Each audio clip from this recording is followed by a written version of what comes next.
Hello दोस्तों, मैं कोमल परिहार आपका स्वागत करता हूं आपके अपने यूट्यूब चैनल जॉब तक पर। तो चलिए बच्चों, हम लोग शुरू करते हैं आज की अपनी अगली क्लास। कल तक बच्चों हम लोगों ने कहां तक देखा था? तो हम लोगों ने कल तक बच्चों देखा था अनुच्छेद 18 को। ठीक बच्चों, अनुच्छेद 18 में कहां तक देखा था हमने? उपाधियों के अंत के बारे में दिया गया है। ठीक बच्चों, आज हम लोगों को पढ़ना है क्या? अनुच्छेद 19। अनुच्छेद 19 में क्या लिखा है बच्चों? स्वतंत्रता का अधिकार। ठीक, राइट्स ऑफ फ्रीडम। अब देखिए बच्चों, हम लोगों को अनुच्छेद 19 के अंदर 6 चीजों को पढ़ना है। कौन कौन? भाषण एवं अभिव्यक्ति की स्वतंत्रता। ठीक, 19 क्लॉज 1। 19 क्लॉज बी में क्या पढ़ना है बच्चों? शांतिपूर्ण सम्मेलन का अधिकार। सी में पढ़ना है बच्चों हम लोगों को संघ, संगठन व समितियां बनाने का अधिकार। डी में पढ़ना है बच्चों हम लोगों को क्या? भारत में कहीं भी घूमने का अधिकार। ठीक, ई में पढ़ना है बच्चों हम लोगों को भारत में कहीं भी बसने का अधिकार। बसने मतलब रहने का अधिकार। और जी में पढ़ना है बच्चों भारत में कहीं भी व्यापार करने का अधिकार।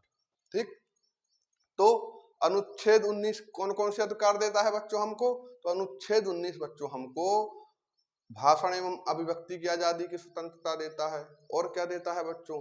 ठीक, इसके बाद बच्चों देता है वो संघ, संगठन और समितियां बनाने का भी देता है। ठीक, और क्या देता है? शांतिपूर्ण सम्मेलन का भी देता है। और क्या देता है? हमको कहीं भी बसने का अधिकार, घूमने का अधिकार, व्यापार करने का अधिकार। ये सब अधिकार कौन सा अनुच्छेद देता है बच्चों संविधान का? तो ये सब अधिकार संविधान का अनुच्छेद 19 हमको देता है। ठीक, तो बच्चों देखना आप लोग अनुच्छेद 19 के बारे में बहुत ही बेहतरीन तरीके से आज समझेंगे। ठीक बच्चों, चलिए अब आप लोगों में से सोच रहे होंगे कई लोग कि आपने बोला है 6 पढ़ेंगे, लेकिन यहाँ पे तो लिखा है 7, 1 2 3 4 5 6 7। तो देखिए बच्चों, जो 19F है, ठीक बच्चों, क्या 19F? देखिए बच्चों, ये 19F दिख रहा है आपको। जो 19F क्या कह रहा है? संपत्ति को अर्जित व धारित करने का अधिकार। ठीक, तो बच्चों जो 19F है, 19 क्लॉज F, यह क्या कह रहा है? यह कह रहा है कि संपत्ति को अर्जित एवं धारित करने का अधिकार। ठीक, तो मतलब कहें हम मोटे मोटे भाषा में तो इसको क्या कहते हैं? संपत्ति का अधिकार। ठीक, पहले हमारे संविधान के अनुच्छेद 19 में कितने स्वतंत्रताओं के बारे में था? 6, सॉरी 7 दिख रही हैं आपको। लेकिन वर्तमान में बच्चों कितनी है? वर्तमान में बच्चों केवल 6 स्वतंत्रताओं के बारे में दिया गया है। तो 19F को कहां रख दिया गया? तो देखिए बच्चों, जो 19F है इसको क्या किया गया बच्चों? 19F को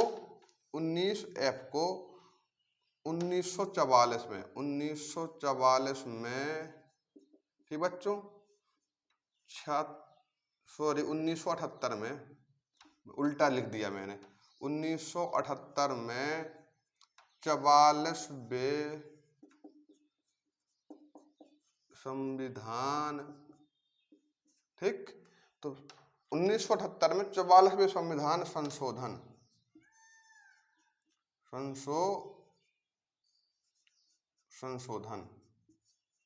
के द्वारा कहां डाल दिया बच्चों? इसको निकाल के डाल दिया भाग 12 में। कहां पर? भाग 12 में फेंक दिया गया इसको। भाग 12 में कहां पर? अनुच्छेद 300A में। ठीक बच्चों, क्लियर? तो क्या जो 19F है बच्चों, क्या जो 19F है किसका? संपत्ति का अधिकार बच्चों। इसको मोरारजी देसाई साहब ने 1978 में 44वां संविधान संशोधन किया था, इसके माध्यम से भारतीय संविधान के भाग 12 में फेंक दिया निकाल के, और अनुच्छेद 300 का में। ठीक, तो क्लियर हुआ बच्चों? इसलिए अब अनुच्छेद 19 में कितनी चीज बची हैं? 6 चीजें बची हैं। ठीक, F कहां पर है? संपत्ति का अधिकार को कहां? भाग 12 में फेंक दिया, अनुच्छेद 300 का में। क्लियर? तो आज हम लोगों को कितनी बातों पर चर्चा करनी है? अनुच्छेद 20 पर 6 बातों पर। ठीक बच्चों, तो देखिए पहला भाषण एवं अभिव्यक्ति की स्वतंत्रता। ठीक बच्चों, क्या भाषण एवं अभिव्यक्ति की स्वतंत्रता के बारे में हम लोगों को बच्चों क्या पढ़ना है, पढ़ना है। ठीक, तो देखिए बच्चों आखिरकार होती क्या है भाषण एवं अभिव्यक्ति की स्वतंत्रता। एक सेकंड।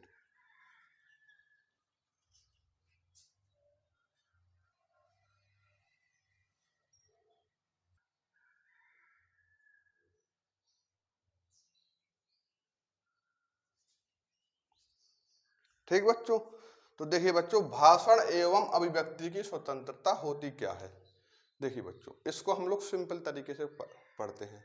देखिए बच्चों अनुच्छेद 19 क्लोज ए हमको अधिकार देता है किसका, बोलने का, अपनी अभिव्यक्ति करने का। ठीक, मतलब कि मैं यहाँ पर जो बोल रहा हूँ क्लास के माध्यम से, यह मैं बोलूं या ना बोलूं यह मेरी मर्जी। ठीक, मैं कहीं पर भाषण दूं या ना दूं मेरी मर्जी। ठीक, तो क्या है भाषण देने का अधिकार आपको है। ठीक, अपने अभिव्यक्ति करने की आजादी आपको है। देखो मैं खाऊं, मैं पीऊं या ना पीऊं, ठीक, ये सब चीजें तो क्या है हमको क्या अधिकार देता है, अनुच्छेद 19 भाषण एवं अभिव्यक्ति की आजादी के बारे में। और समझिए, देखिए बच्चों आपको देखिए सरकार के किसी काम को आपको या किसी नीतियों को आपको उनका क्रिटिसाइज करना है या सरकार की नीतियों की आलोचनाएं करनी है जो गलत हैं, तो देखिए आप कर सकते हैं। यह आपका क्या है, यह आपका राइट्स है, यह आपका अधिकार है। ठीक, अनुच्छेद 19 के खिलाफ।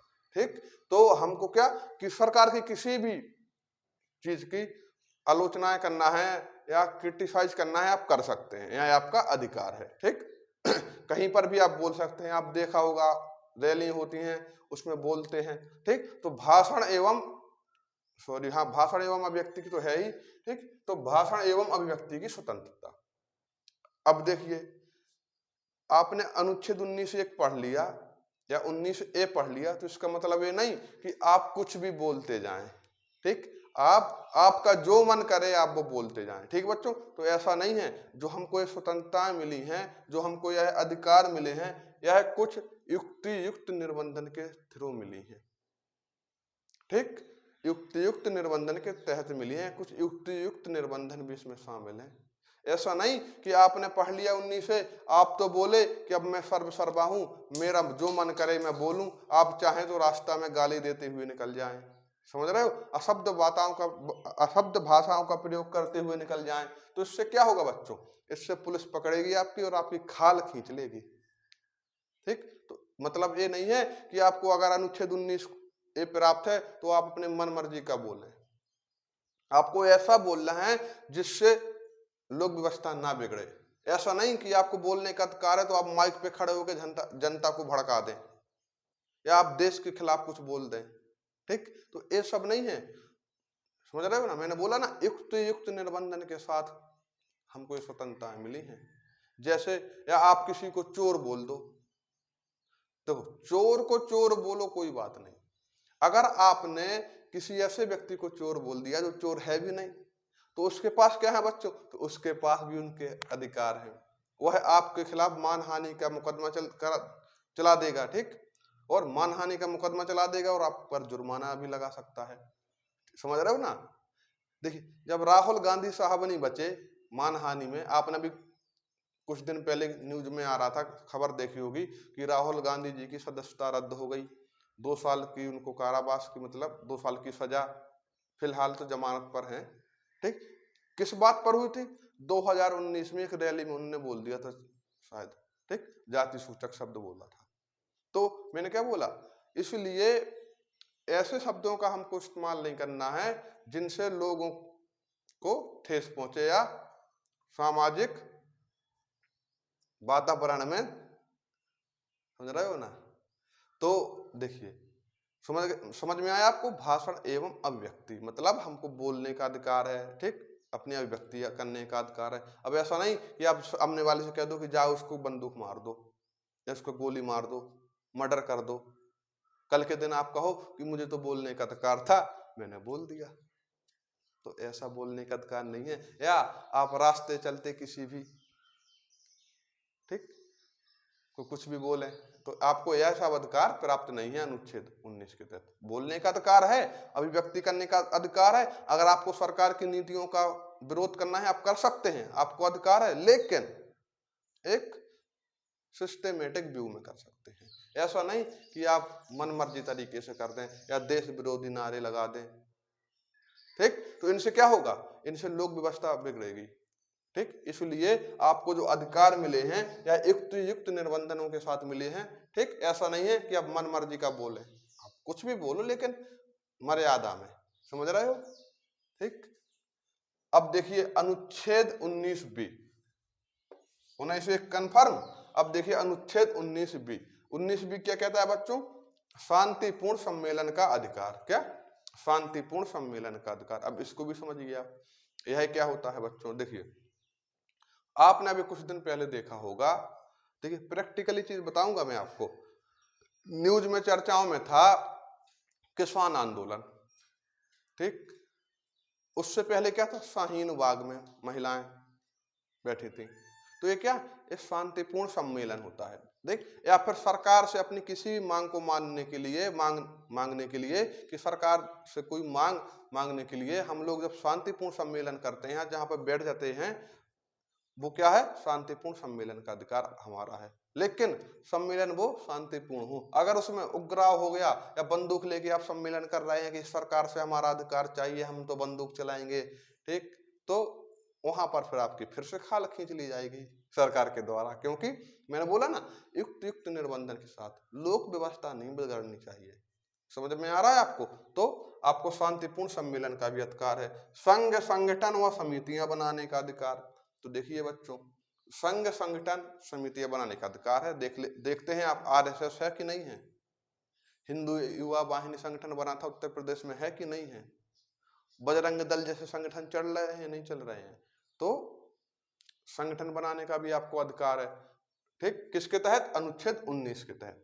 देखिए भारत में कहीं पर भी घूमने का अधिकार है, आप लोग जाते हो ना कहीं गोवा मनाली, ठीक, जाते हो ना घूमने, तो आपको कहीं पर भी घूमने का भी अधिकार कौन देता है बच्चों, अनुच्छेद 19 क्लॉज डी। अब आ जाइए भारत में कहीं पर बसने का अधिकार, तो आप बच्चों भारत में कहीं पर भी रह सकते हैं, ठीक, कहीं पर भी बस सकते हैं, लेकिन वहां से कुछ चीजें इसमें मेंशन है कि वहां पे जो रहने वाले लोग प्रभावित ना हो आपके कारण, समझ रहे हो, तो ऐसे कुछ चीजें हैं, आपको इतना डीपली नहीं जाना है, ठीक। तो आपको इतना याद करना है कि कहीं पर भी बसने का अधिकार कहां पर है, 19E में। ऐप को मैंने बता ही दिया, इसको भाग 12 में 300 का में मेंशन कर दिया गया है, ठीक। कब, 1978 में, 1978 में मोरारजी देसाई जी द्वारा 44वां संविधान संशोधन किया गया संविधान में, और उसको निकालकर भाग 12 में फेंक दिया गया, ठीक बच्चों। अब देखते हैं हम लोग भारत में कहीं पर भी व्यापार करने का अधिकार। अभी इसको देखना आप, अभी इसका प्रयोग अभी मैं अनुच्छेद 21 में करवाऊंगा, भारत में कहीं पर भी व्यापार करने का अधिकार। तो देखिए बच्चों, आपको व्यापार करने का भी अधिकार है भारत में कहीं पर, ठीक। आप देखते होंगे यूपी बिहार के व्यक्ति पूरे देश में आपको मिल जाएंगे फैले, ठीक। अब दिल्ली में देखिए, आपको यूपी बिहार और आसपास के स्टेटों से जाने कितने लोग मिल जाएंगे, ठीक। तो समझ में आया आपको, अनुच्छेद 19 भारत भाषण एवं अभिव्यक्ति की स्वतंत्रता, शांतिपूर्ण सम्मेलन, संघ संगठन व समितियां बनाने का अधिकार, भारत में कहीं पर भी घूमने का अधिकार, भारत में कहीं पर भी बसने का अधिकार, भारत में कहीं पर भी व्यापार करने का अधिकार हमको हमारा अनुच्छेद 19 देता है, ठीक बच्चों। तो अनुच्छेद 19 कन्फर्म हुआ, कन्फर्म हो गया होगा। जो डाउट हो आप लोग कमेंट बॉक्स में छोड़ सकते हैं, ठीक। देखिए, तो आज हमने अनुच्छेद 19 देखा, अब हम लोग आते हैं अनुच्छेद 20 पर। तो अनुच्छेद 20 क्या कहता है, तो बच्चों अनुच्छेद 20 कहता है कुछ दशाओं में दोष सिद्धि संरक्षण से अधिकार।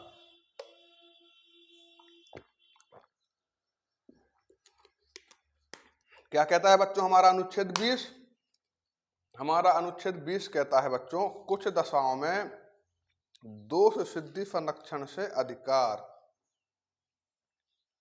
अब देखिए 20 को समझना बच्चों,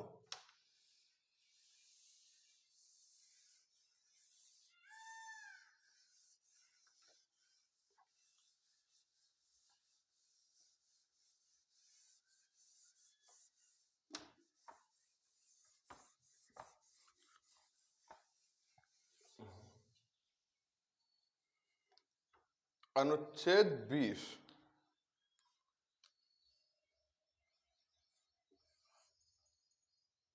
ठीक बच्चों।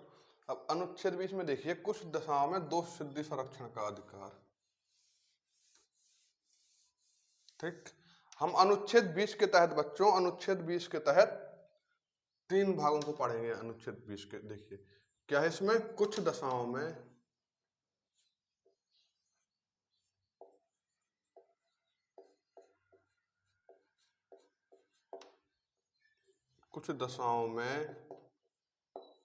दोष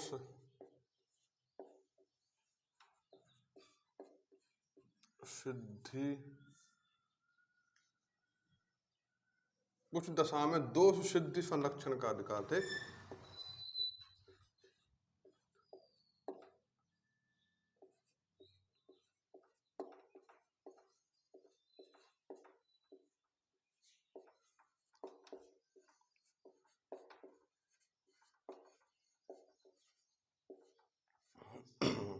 क्या बच्चों, अनुच्छेद 20 में क्या कहता है, कुछ दशाओं में दोष सिद्धि संरक्षण से अधिकार। देखिए अब देखिए 20 का 1 देखिए आप लोग, 20 का 2 देखिए आप लोग, और 20 का 3 भी देखिए आप। देखिए 20 का 1 क्या कहता है बच्चों, 20 का 1 कहता है क्या, भूतलक्षी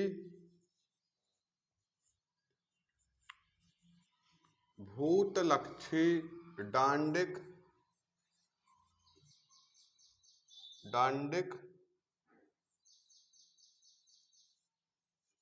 विधियों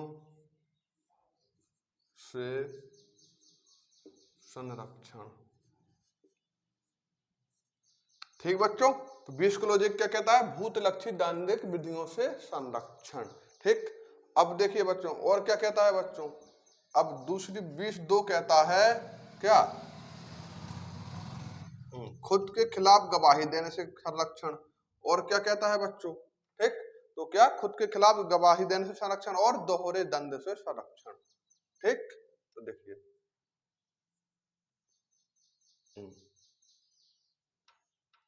20(2) में क्या है, दोहरे दंड से संरक्षण। ठीक,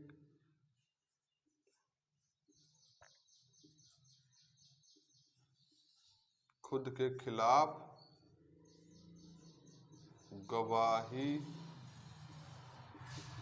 देने से संरक्षण। ठीक बच्चों तो चलिए बच्चों आज हम लोग अनुच्छेद 20 को देखेंगे। ठीक, आप लोग बहुत ही बेहतरीन तरीके से समझना, ये आपकी लाइफ से रिलेटिव है। ठीक, क्या, अनुच्छेद 20 क्या कहता है बच्चों, कुछ दशाओं में दोष सिद्धि संरक्षण से अधिकार की बात कौन सा अनुच्छेद करता है बच्चों, संविधान का अनुच्छेद 20 करता है। ठीक, तो अनुच्छेद 20 के 3 सब क्लॉज है। नंबर 1 इसमें क्या है, भूतलक्षी दांडिक विधियों से संरक्षण। दूसरा, दोहरे दंड से संरक्षण। तीसरा, खुद के खिलाफ गवाही देने से संरक्षण। ठीक, अब क्लियर हुआ आपका, क्लियर हुआ होगा। 20(1) भूतलक्षी, 20(2) दोहरे दंड, 20(3) खुद के खिलाफ। अनुच्छेद 20 क्या कहता है, कुछ दशाओं में दोष सिद्धि संरक्षण से अधिकार। ठीक, तो अब देखिए समझिए, हम लोग समझते हैं किसको, 20(1) को।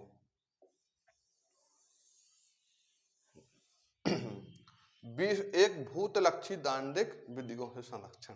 ठीक, तो 20(1) को समझिए बच्चों। देखिए जो हमारा संविधान है वो क्या, देखिए जो भूत होते हैं, भूत तो जानते होंगे आप, भूतलक्षी दांडिक विधियों से संरक्षण। तो जो भूत होते हैं उनके द्वारा दिए जाने वाले दंड से भी संरक्षण करता है हमारा संविधान। समझ रहे हो ना, क्या भूत देख रहे हो ना, भूतलक्षी मतलब भूत जो दंड देना चाहते हैं अगर भूत, उनसे भी रक्षा करने की बात करता है संविधान। तो देख रहे हो ना कि संविधान कितना इंपॉर्टेंट है। इंसानों से रक्षा तो करता ही है ही, सरकारों से रक्षा करता तो है ही, अब बताओ भूतों से रक्षा भी करने लगा तो समझ रहे हो, चलो मजाक वाली बात है बच्चों है, समझते हैं हम लोग। भूतलक्षी मतलब देखिए भूतलक्षी मतलब आपके पास्ट की बात कर रहा है। भूतलक्षी से दांडिक विधियों से संबंध। देखिए पहले भूतलक्षी को भूल जाइए, पहले आप यह देखिए कि विधियां कितने प्रकार की होती हैं। देखिए मैं आपको बता चुका हूं पिछली क्लासों में कि लॉ जो होते हैं, विधियां होती हैं दो। एक तो होती है क्रिमिनल लॉ, एक होता है क्या, सिविल लॉ। ठीक, क्रिमिनल और सिविल। ठीक, तो हम यहां पर क्या है, भूतलक्षी दांडिक विधियों संरक्षण। इसी प्रकार दो भूतलक्षी दांडिक विधि होती है। एक होती है अपने भूतलक्षी मतलब अपने पास्ट में जाके, एक होती है भविष्यलक्षी मतलब आगे जाके। ठीक, तो क्या होती है, एक दांडिक विधि होती है, एक सिविल होती है। ठीक, तो भूतलक्षी दांडिक विधियों संरक्षण देखना, मैं इसलिए कह रहा हूं मैं बार बार क्योंकि बहुत ही समझने की बात है यार। ठीक, अगर ये ना होता 20 क्लोज 1 ना होता तो कितना शोषण कर सकती थी सरकारें। मैं इसलिए इसको बार बार बता रहा हूं कि भूतलक्षी दांडिक विधियों से संरक्षण आप लोग ध्यान से पढ़िएगा, ध्यान से समझिएगा। ठीक, तो देखिए विधि मैंने कहा एक क्रिमिनल लॉ और एक सिविल लॉ। ठीक, दांडिक विधियां समझ में आया, क्रिमिनल लॉ। ठीक, अब देखिए मैं पहले ही बता चुका हूं इसको। भूतलक्षी मतलब जो आपके पास्ट में जाकर, ठीक, तो अब यहां पर देखिए क्या कोई पास्ट में जाकर विधि लागू हो सकता है, कोई कानून, विधि मतलब कानून। तो जी हाँ, जो सिविल केस होते हैं वो आपके पास्ट में जाके भी शुरू कर सकते हैं, लेकिन क्रिमिनल केस होते हैं जो दांडिक विधियां होती हैं उनको क्या हम लोग पास्ट में जाके लागू नहीं कर सकते हैं। ठीक, देखिए आप भविष्य में जाके कुछ भी कर दो कि आपने मान लीजिए आज कोई कानून बनाया कि आज से शराबबंदी, मतलब आज आपने कानून बनाया और आप लिख दें कि 15 अगस्त के दिन से शराब पीना बैन होगा उत्तर प्रदेश में। ठीक, या देश में शराब बंद हो जाएगी 15 अगस्त से। होता है, स्वाभाविक है, कर दो, कोई दिक्कत नहीं है, समझ रहे हो। लेकिन अगर आप यही चीज अपने भूत में जाके कर दो तो दिक्कत हो जाएगा, पूरा सिस्टम गड़बड़ा जाएगा। ठीक, इसलिए मैं बता रहा हूं कि भूतलक्षी दांडिक विधियों से संरक्षण है क्या। ठीक, तो इसको समझिएगा आप अच्छे से। देखिए बच्चों, आपको मैं एक उदाहरण से बताता हूं। मान लीजिए एक कोई राहुल मैथ्यू नाम का एक व्यक्ति है। ठीक, क्या है, राहुल मैथ्यू नाम का एक व्यक्ति है जो भूतलक्षी का दुरुपयोग किस प्रकार किया जा सकता था मैं यह बता रहा हूं। ठीक, भूतलक्षी दांडिक विधि होती क्या है, मतलब भूतलक्षी तो समझ लिया आपने, क्या होता क्या है कि आपके जो पास्ट में जाके जो विधि लागू हो जाए वो भूतलक्षी, जो भविष्य में लागू हो उसको भविष्यलक्षी। ठीक, दो विधि होती है क्रिमिनल और सिविल। ठीक, सिविल को तो हम कर सकते हैं भूतलक्षी में जाके, ठीक, लेकिन क्रिमिनल को नहीं कर सकते। तो देखिए आप मान लीजिए क्यों नहीं कर सकते वो बता रहा हूं मैं। देखिए एक कोई व्यक्ति, कौन है, राहुल मैथ्यू नाम का एक व्यक्ति है। ठीक, वो 2003 से लेकर 2010 तक 2003 से लेकर 2010 तक जुआ और सट्टे में की लत में लिप्त है। ठीक, पूरे दिन जुआ खेलता है, ठीक, पूरे दिन सट्टा खेलता है। ठीक, 2003 से 2010 तक वो जुआ और सट्टे की लत में लिप्त है। अब देखिए, अब आज क्या हो गई है, आज हो गई बच्चों 30 जुलाई।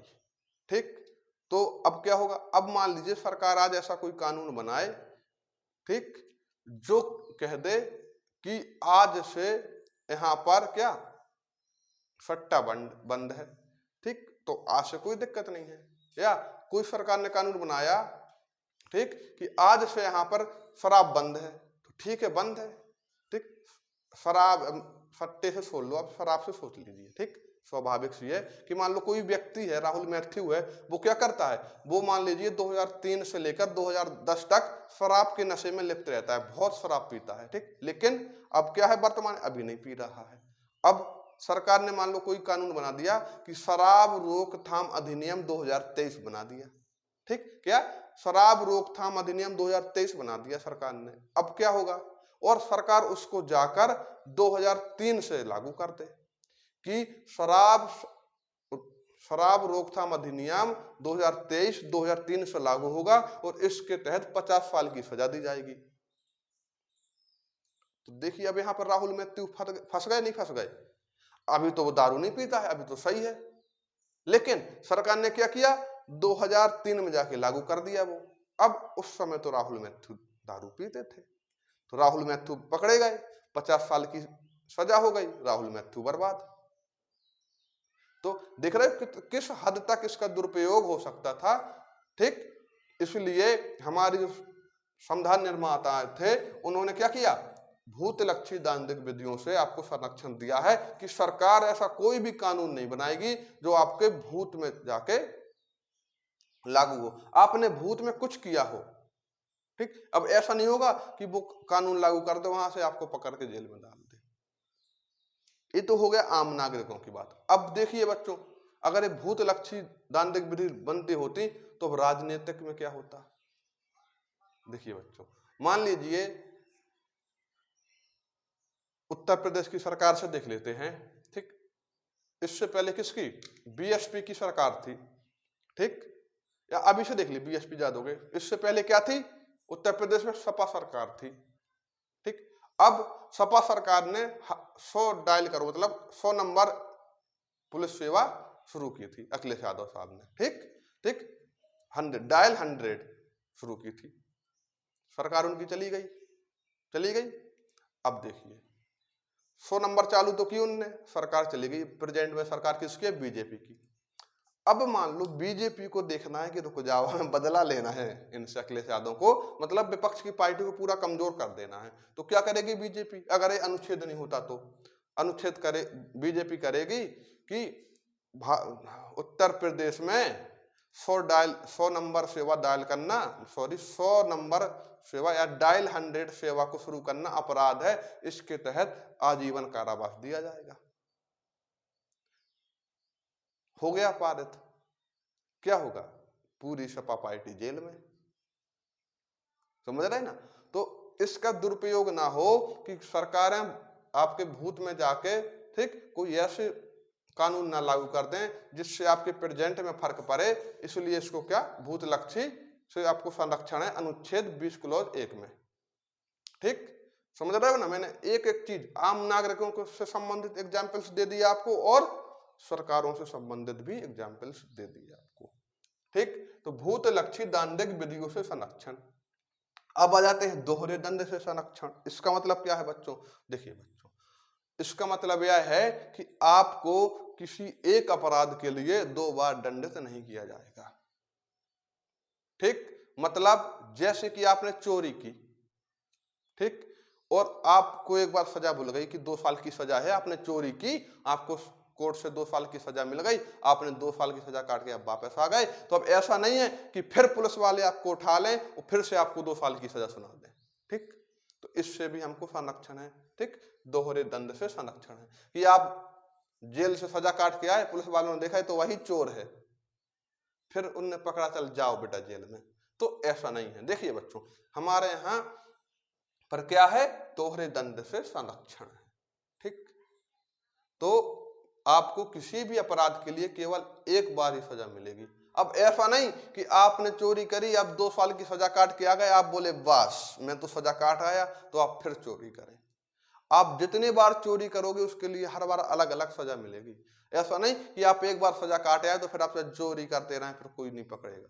देखो, एक अपराध के लिए केवल एक ही बार सजा मिलेगी, ठीक है। देखिए एक होता है, देखिए एक बात समझ गया, एक होता है ट्रायल, ठीक। जब आपको ट्रायल पे पुलिस बुलाती है और आप वहां पर इनोसेंट हो जाते हो तो आपको पुलिस छोड़ देती है कि जाइए। अगर पुलिस को फिर से शक होगा तो आपको फिर से ट्रायल पे बुला लेगी, ठीक। और एक होता है दंड, ठीक। तो हमारा 20 क्या कह रहा है, दोहरे दंड से संरक्षण, मतलब आपको अगर दंड मिल गया तो दोबारा दंड नहीं मिलेगा, ठीक। ट्रायल पे तो बुला सकते हैं आपको, लेकिन दंड मिल गया तो फिर आपको नहीं बुलाएंगे, ठीक।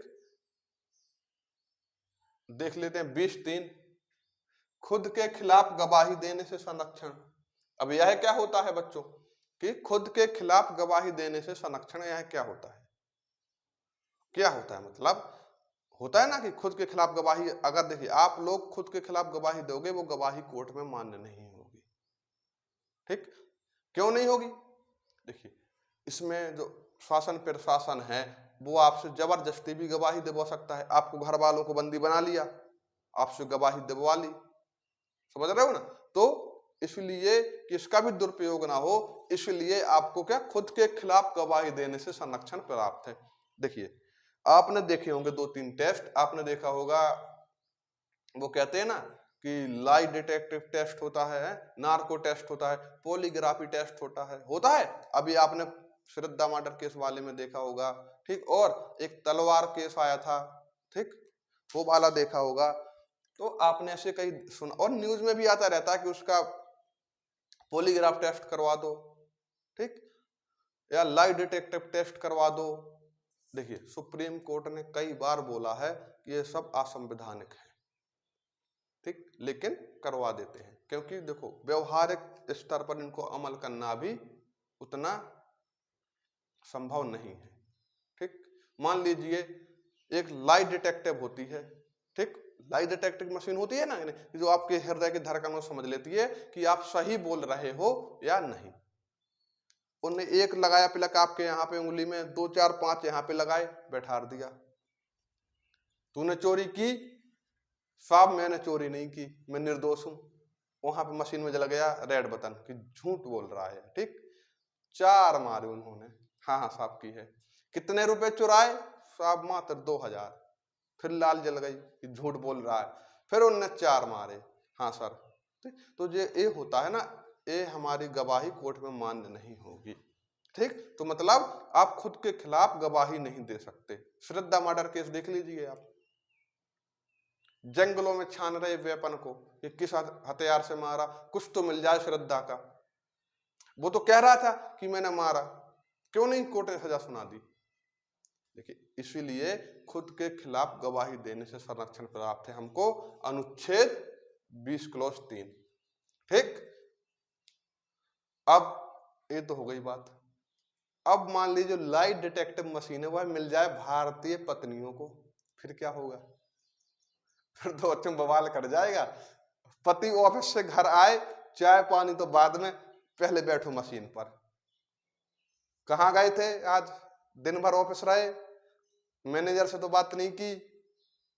समझ रहे हो ना कितना भूचाल कर जाए अगर भारतीय पत्नियों को मिल जाए लाई डिटेक्टिव मशीन, ठीक। तो इसलिए तो नहीं आसानी से नहीं मिलती है, उपलब्ध होती है कि सबके पास मिल जाए। समझ रहे हो ना। तो ये हो गया आपका अनुच्छेद 20 क्लॉज 3, मतलब आप खुद के खिलाफ गवाही से संरक्षण आपको प्राप्त है, दोहरे दंड से भी संरक्षण प्राप्त है, और भूतलक्षी दांडिक विधियों से भी संरक्षण प्राप्त है, ठीक। मतलब कि आपके भूतकाल में जाकर आपने कुछ भी करते हो, दारू पीते हो, जुआ खेलते हो, सट्टे खेलते हो, अगर सरकार आज कानून बनाएगी दांडिक विधि तो वो आज से लागू करेगी या भविष्य में लागू करेगी। लेकिन ऐसा नहीं कि उन्होंने आज बनाई और कर दें 2003 से, ठीक। तो ऐसा नहीं होता है दांडिक विधियों में, ठीक। तो भूतलक्षी दांडिक विधियों से संरक्षण आपको प्राप्त है, और आपको दोहरे दंड से भी संरक्षण प्राप्त है, और आपको खुद के खिलाफ गवाही देने से भी संरक्षण प्राप्त है। तो 20 क्लियर। अब आ जाते हैं हम लोग अनुच्छेद 21 पर, ठीक बच्चों।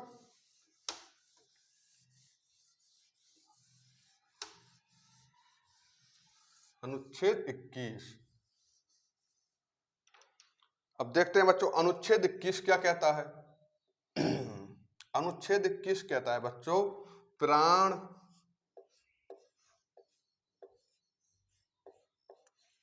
एवं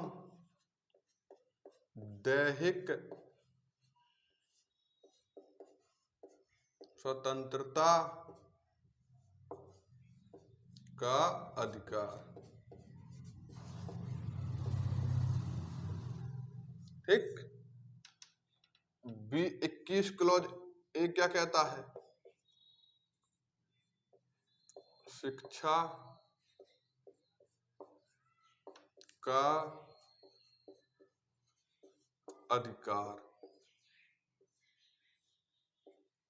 इसमें हम लोग बच्चों 2 चीजों को पढ़ेंगे, अनुच्छेद 21 ए, ठीक। प्राण एवं दैहिक स्वतंत्रता का अधिकार और शिक्षा का अधिकार।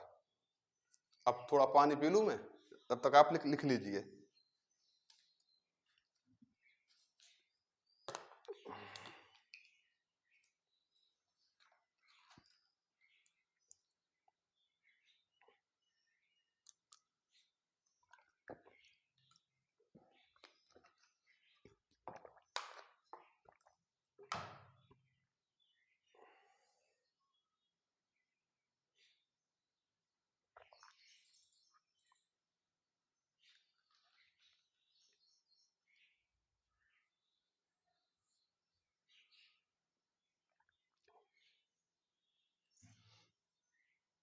चलो देखिए बच्चों, प्राण एवं दैहिक स्वतंत्रता का अधिकार और 21वें में शिक्षा का अधिकार, तो इसको भी समझते हैं बच्चों हम लोग।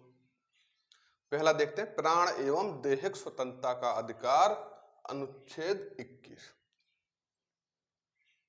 ठीक, मतलब आपको जीवन जीने का अधिकार आपको है, आपकी देह स्वतंत्रता का अधिकार है। देह मतलब अपना बॉडी में अपनी देह लेकर यहाँ पढ़ा रहा हूं, तो इसकी भी स्वतंत्रता है मुझे, और जीवन जीने की भी स्वतंत्रता है। ठीक, तो प्राण एवं दैहिक स्वतंत्रता के बारे में बात कौन सा अनुच्छेद करता है? अनुच्छेद 21। अब आप लोग एक चीज बताइए, ठीक, क्या प्राण एवं दैहिक स्वतंत्रता का अधिकार छीने जा सकते हैं या नहीं? क्या प्राण एवं दैहिक स्वतंत्रता का अधिकार छीना जा सकता है आपसे या नहीं? आप इतना बताइए, कमेंट में बताना। चलिए देखिए, अब आपने फांसी की सजा सुनी होगी, सुनी फांसी की सजा, लोगों को जेल हो जाती है, सुनी होगी। तो क्या है फांसी की सजा? मतलब आपके प्राणों को छीन लिया गया, तो छीन गई। दैहिक स्वतंत्रता, जेल में आपको डाल दिया गया, आप बाहर जा पाओगे? नहीं जा पाओगे, तो आपकी दैहिक स्वतंत्रता को भी छीन लिया गया। तो इसका आंसर है कि प्राण एवं दैहिक स्वतंत्रता को विधि द्वारा छीना जा सकता है। ठीक, अब आपका ऐसा नहीं कि आप 2, 4, 5 मर्डर कर दो और अगर आपको फांसी की सजा सुनाए तो आप सुप्रीम कोर्ट चले जाओ कि यह तो मेरे प्राण एवं दैहिक स्वतंत्रता का अधिकार है, मुझे जेल में बंद क्यों कर रहे हो, मुझे फांसी क्यों दे रहे हो। ठीक, तो ऐसा नहीं है, इनको छीने भी जा सकते हैं, वो भी विधि के द्वारा। अब आप लोग यहीं पे कंफ्यूज हो गए होंगे अनुच्छेद 20 और अनुच्छेद 21 को लेकर। जो पढ़ने वाले बच्चे होंगे, जो पहले पढ़ चुके होंगे, वो यहाँ पे कंफ्यूज हो गए होंगे अनुच्छेद 20 और अनुच्छेद 21 को लेकर, कि यह तो कभी निलंबित हो ही नहीं सकते। अनुच्छेद 20 और अनुच्छेद 21 कभी निलंबित हो नहीं सकते, आप लोग सोच रहे होंगे। तो बच्चों, वो आपातकाल में निलंबित नहीं हो सकते, वो इमरजेंसी की बात है, और यहाँ पर मैं इमरजेंसी की बात नहीं कर रहा हूँ। ठीक, तो 21 को प्राण एवं दैहिक स्वतंत्रता के अधिकार को छीना जा सकता है विधि के द्वारा। तो समझ में आया, प्राण एवं दैहिक स्वतंत्रता क्या है? तो हमको जीवन जीने का अधिकार हमको प्राप्त है अनुच्छेद 21 के तहत। अब आ जाते हैं बच्चों हम लोग कहां पर? अनुच्छेद 21A, शिक्षा का अधिकार, बहुत ही इंपॉर्टेंट है। ठीक, तो एक बार पानी पी लूं मैं, फिर एक लाइन में बताऊंगा पूरा।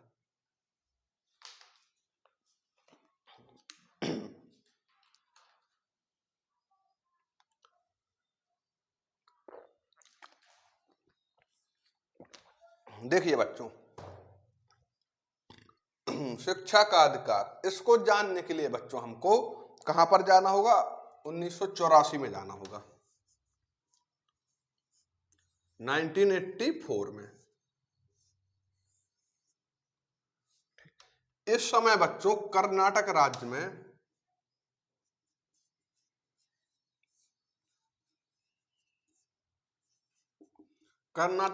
में एक व्यवस्था थी कि जो कर्नाटक राज्य में जो गवर्नमेंट या प्राइवेट स्कूल हैं, वहां पर एक व्यवस्था थी क्या, कि जो कर्नाटक के, ठीक, जो कर्नाटक राज्य के सरकारी कोटे के बच्चे होंगे, उनकी फीस मात्र 2000 रुपए लगेगी एडमिशन में। ठीक, क्या जो यहाँ के जो प्राइवेट कॉलेज थे कर्नाटक में, ठीक, प्राइवेट मेडिकल कॉलेज, ठीक, यहाँ पर जो कर्नाटक राज्य के सरकारी कोटे के बच्चे थे, उनको क्या मात्र 2000 फीस थी। ठीक, मेडिकल कॉलेजों में। और जो कर्नाटक के ही प्राइवेट कोटे के बच्चे थे, उनको कितना 25,000 रुपए फीस थी। और जो अदर स्टेट के थे, उनकी कितनी थी? 60,000 फीस थी। कितनी? 60,000 फीस थी और यह आराम से चल रहा था।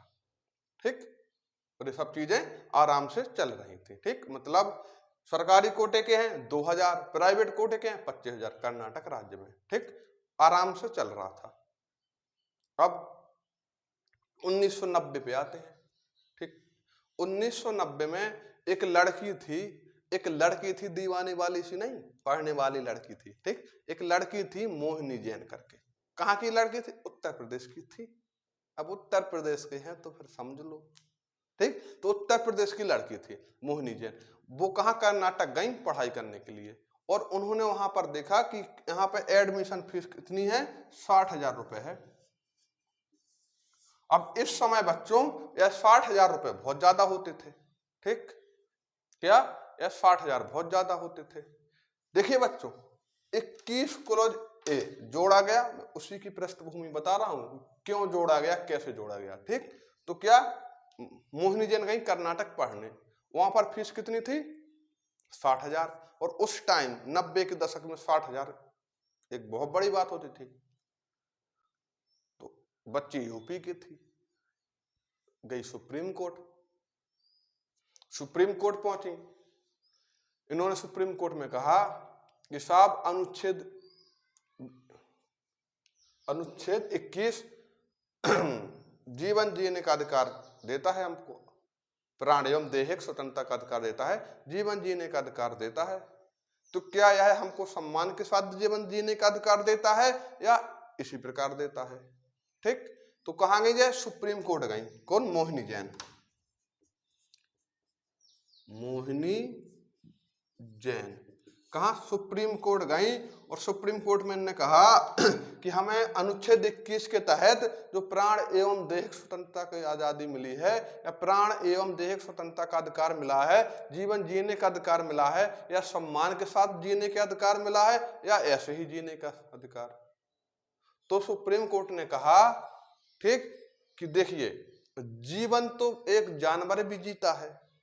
ठीक, जीवन तो एक जानवर भी जीता है, तो हम लोग और एक इंसान भी जीता है, तो इनमें फर्क तो है ही। तो जो इंसान जीवन जीते हैं उनको क्या सम्मान के साथ जीवन जीने का अधिकार है, लेकिन वो अनुच्छेद 21 में मेंशन नहीं है, लेकिन उसमें अंतर्निहित है। ठीक, तो सुप्रीम कोर्ट ने क्या कहा? हमको सम्मान के साथ जीवन जीने का अधिकार है, सम्मान के साथ।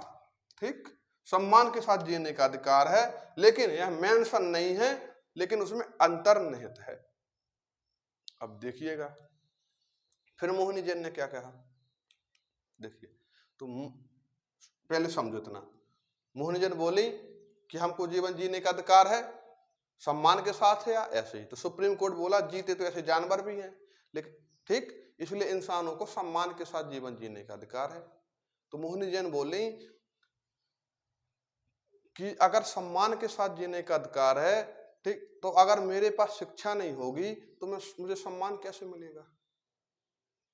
अगर मुझे शिक्षा नहीं मिलेगी तो मुझे सम्मान कैसे मिलेगा? और मुझे सम्मान नहीं मिलेगा तो यह मेरे अनुच्छेद 19 का उल्लंघन है, अनुच्छेद 21 का उल्लंघन है, क्योंकि एजुकेशन से ही सम्मान है। और जब मुझे एजुकेशन नहीं मिलेगी तो समाज में रिस्पेक्ट नहीं मिलेगी, और रिस्पेक्ट नहीं मिलेगी तो क्या यह मेरे अनुच्छेद 21 का उल्लंघन हुआ? कैसे हुआ? देख लीजिए, सम्मान मिलता है नहीं मिलता है पढ़े लिखे व्यक्ति को, उदाहरण से देख लीजिएगा। आप एक बतासे वाले को देख लीजिए, आप उसके पास बतासे पीने जाओगे, एक सूखी दो, 4 दी 5 दो, चटनी डालो, फलाना करो ठिकाना करो। ठीक, आप उसको 50 बातें मतलब अच्छे से नहीं बात करते उससे। ठीक, उसको इतना सम्मान नहीं देते हो। ठीक, एक कचड़े वाले बच्चे भैया आते हैं जो, उनको भी आप नहीं समझ रहे हो, क्यों सम्मान नहीं देते हो? क्योंकि बच्चों उनके पास एजुकेशन नहीं है। आज आप शहरों में देखते होंगे, एक समोसा वाला ठेला लगाता है, वो एक कांस्टेबल से भी ज्यादा कमा लेता है। ठीक, मोमोज वाला भी कमा लेता है अगर उसको लोकेशन अच्छी मिल जाए, लेकिन उसको चाहे जो कोई जाके चाहे जैसा बोल देता है। लेकिन क्या आप एक कांस्टेबल को बोल सकते हो? नहीं बोल पाओगे। उनको आप रिस्पेक्ट ही दोगे। क्यों? क्योंकि उनके पास शिक्षा है। अगर ठीक, तो समझ में आया। आप एक गोलगप्पे वाले को मनमर्जी का बोल सकते हो, लेकिन वहीं पर आप अगर एक IAS PCS अफसर से बात करोगे तो क्या करोगे, sir please sit down, sir would you like T and coffee. आपके बोल चाल में तक बदलाव आ जाएगा, आप तुरंत इंग्लिश बोलने लगोगे कि sir would you like T and coffee. ठीक। और यहाँ गोलगप्पे वाले से चल पानी डाल, चल थोड़ा खटाई डाल, समझ रहे, यार तीखी नहीं बना रहे हो यार, तुम फ्री के पैसा दे रहे हैं का, इस प्रकार से कहोगे। तो समझ रहे हो ना कि कितना फर्क है शिक्षा का। अगर शिक्षा नहीं है तो आप कुछ भी कर लो, आपको वो सम्मान नहीं है। ठीक। और शिक्षा है तो सम्मान है। तो यही मोहिनी जैन ने बताया सुप्रीम कोर्ट को, साहब शिक्षा से सम्मान है और शिक्षा इतनी महंगी है, 60,000 की है, तो मैं शिक्षा ले ही नहीं सकती, तो मुझे सम्मान नहीं मिलेगा, और मुझे सम्मान नहीं मिलेगा तो यह मेरे अनुच्छेद 21 का उल्लंघन है। तो सुप्रीम कोर्ट बोला बेटी आप बोल तो सही रहे हो। कोई लिबरल टाइप का होंगे उस समय जज साहब, ठीक, उदार व्यक्ति, ठीक, लिबरल मीन्स उदार, ठीक, बोले सही है, भावनाओं में बह गए। तो उन्होंने क्या कहा, उन्होंने कहा तो ठीक है आज से शिक्षा फ्री। जैसे मोदी जी बोले थे भाइयों बहनों आज रात से 1,000 के नोट बंद, इसी प्रकार इन्होंने बोला, आदेश दिया सुप्रीम कोर्ट ने क्या कि आज से शिक्षा फ्री। जैसे इनने कहा तो सरकारों के पैर उखड़ गए, बोले शिक्षा फ्री, सरकार तो ठीक है, प्राइवेट वाले थे, उन्होंने कहा कि जब हम इतनी बड़ी बड़ी मशीनें लगा के लाए हैं तो हम अगर फ्री देंगे तो हम लोग कमाएंगे क्या। लेकिन सुप्रीम कोर्ट ने तो कह दिया कि एजुकेशन फ्री। एक कौन सा केस था बच्चों, यह केस था मोहिनी जैन वर्सेस कर्नाटक राज्य। ठीक,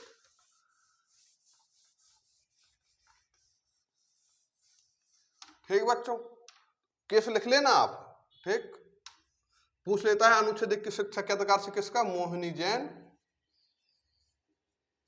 मोहिनी जैन, ठीक, मोहिनी जैन वाद, ठीक, कब का है, 1992 का है। ठीक बच्चों, मोहिनी जैन का केस। तो इसमें सुप्रीम कोर्ट ने क्या फैसला दिया कि एजुकेशन फ्री। इससे सरकार तो लड़खड़ा गई है, साथ में प्राइवेट वाले। तो एक साल बाद ये लोग भी गए, एक साल बाद कौन गए, प्राइवेट वाले भी गए। कहां पर, सुप्रीम कोर्ट। किस केस में, उन्नी कृष्णन वर्सेस आंध्र प्रदेश, उन्नी कृष्णन वर्सेस आंध्र प्रदेश कब, 1993। अब देखिए, अब यहीं से आपके केस का की शुरुआत होनी है अब। ठीक, मोहिनी जैन के बाद में क्या कर दिया, फ्री शिक्षा। ठीक, प्राइवेट और सरकारी सब फ्री देंगे। ठीक, अब इसके बाद एक साल बाद कौन सा आया, उन्नी कृष्णन वर्सेस आंध्र प्रदेश बात।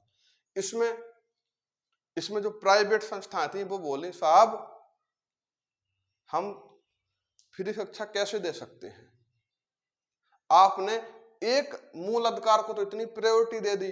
ठीक, और एक मूल अधिकार की तरफ आपने देखा नहीं। बताइए मैं किस मूल अधिकार की बात कर रहा हूं, 19 क्लॉज, बताइए जी, भारत में कहीं भी व्यापार करने की स्वतंत्रता। ठीक, तो क्या बोले कि आपने एक अनुच्छेद को इतना प्रायोरिटी दे दी और एक तरह की तरफ आपने देखा ही नहीं। साहब हमारा भी अधिकार है व्यापार करने का अधिकार, लेकिन आपने तो केवल बोल दिया कि फ्री शिक्षा। हम लोग जो इतनी मशीनें इतनी सुख सुविधाएं दे रहे हैं, ठीक, उनका फिर क्या करेंगे। तो सुप्रीम कोर्ट बोला चलो ठीक है, हम प्राइवेट को तो बाहर करते हैं, इससे प्राइवेट वाले अपने हिसाब से कर ले, लेकिन जो सरकार है इतनी सक्षम है ही कि वो कर सकती है। तो सरकार कहती है ठीक है साहब हम 6 से 14 वर्ष के बच्चों तक को फ्री शिक्षा का कर देंगे। ठीक, 1993 केस में। तो क्या हुआ 1993, उन्नी कृष्णन वर्सेस आंध्र प्रदेश 1993 के केस में कि क्या सरकारों ने क्या कहा कि 6 से 14 वर्ष तक के बच्चों को फ्री शिक्षा के लिए। ठीक, अब देखिए कह दिया सुप्रीम कोर्ट ने, लेकिन अभी भी सरकारों के कान में जूं तक नहीं रहेगा। फिर सरकार ने कब 2002 86वां संविधान संशोधन किया। 86वां संविधान संशोधन, ठीक। तो 86वें संविधान संशोधन के माध्यम से संविधान में जोड़ा गया 21 का शिक्षा का अधिकार। कितने साल बाद? 93, 9 साल। देख रहे हो ना बच्चों, 9 साल लगा लिए सरकार ने इस चीज को लागू करने में। अभी और देखिए बच्चों, 2002 अभी यहाँ पर केवल लागू कर दिया, इसमें प्रावधान नहीं हुआ फ्री का, ठीक। जो आप लोग अभी देखते हो कक्षा 8 तक शायद फ्री है, ठीक, उसको लागू नहीं किया। संविधान में तो लिख दिया लेकिन उस पर अमल नहीं किया। तो 2002 ठीक, 2002 में अब आता है 2009, ठीक। 2009 में एक कानून बनाते हैं सरकार और 2010 में इसे लागू करते हैं, ठीक। 2010 में लागू, 2009 में कानून। कौन सा? सर्व शिक्षा अभियान, सर्व शिक्षा अभियान। और इसमें 6 से 14 वर्ष तक के बच्चों को फ्री शिक्षा। आपने देखा होगा ना, आपने सरकारी विद्यालयों में देखा होगा, एक पेंसिल बनी होती है, एक यहाँ पर बच्चा लड़का बैठा होता है, एक लड़की बैठी है, और लिखा होता है स्कूल चले हम। तो वो क्या, यही है, 6 से 14 वर्ष तक के बच्चों को निःशुल्क शिक्षा वाला, ठीक। अब देख लीजिए, कब का केस था? 1993। और लागू कब हुआ? 2010। 17 साल। बताइए, जब 17 साल में लागू कर पाई सरकार, ठीक, 93 से। तो देख रहे हो, इसीलिए आज हमारे देश में एजुकेशन की दशा है, ठीक। इसलिए बेरोजगारी बढ़ रही है, क्योंकि सरकार इस पे काम ही नहीं करना चाहती। तो 17 साल में, इसलिए जब भी हम अपना प्रतिनिधि चुने तो ऐसे व्यक्ति को चुने जो हमारी बेसिक नीड होती हैं, जो हमारी बेसिक आवश्यकताएं होती हैं, रोटी रोजी, कपड़ा, मकान, ये सब, एजुकेशन, इन पर ध्यान दे, ठीक, इन पर कार्य करे।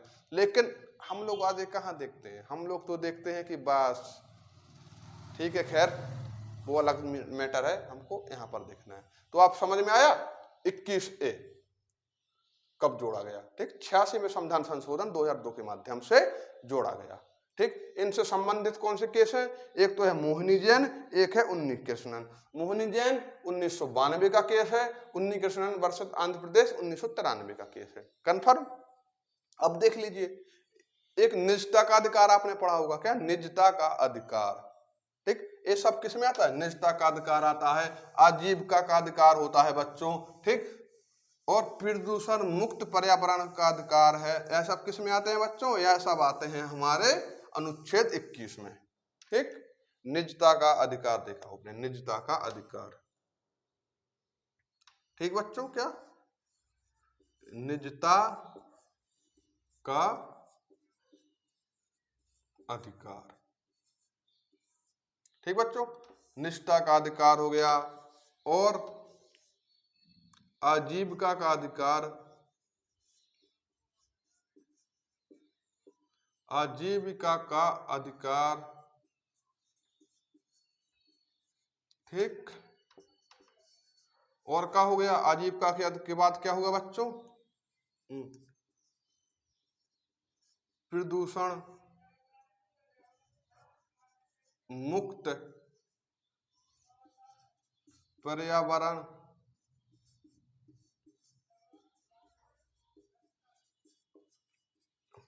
का अधिकार। और क्या हो गया? विदेशी यात्रा का अधिकार,